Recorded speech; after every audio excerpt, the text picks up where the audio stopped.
বাচ্চা আছে মনে হয়। ওগু বাচ্চা তো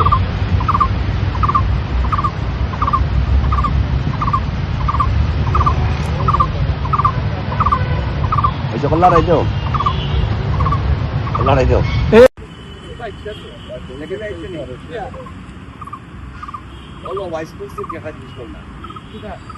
রেজারুল ভাই কইছে তুমি আমায় গেলা 12 ও ফাকির বাসা আয় ওই একটা 12 এই দেখো আর একটু বের হও। হ্যাঁ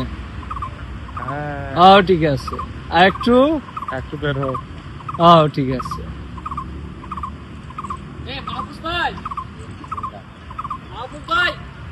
মানে এটা আগে আমরা দেখতাম সরাসরি টিভি তানি ভাই সরাসরি দেখতাম লাইভ কোনো নামও হয়